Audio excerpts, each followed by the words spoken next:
60 seconds you need to know before you go. John Najarian here.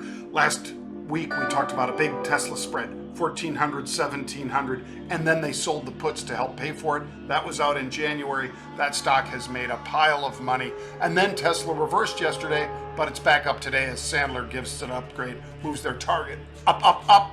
Take a look at JP Morgan. It's higher by 2%. Wells Fargo down 5.5%. Wells Fargo cut the dividend more than expected.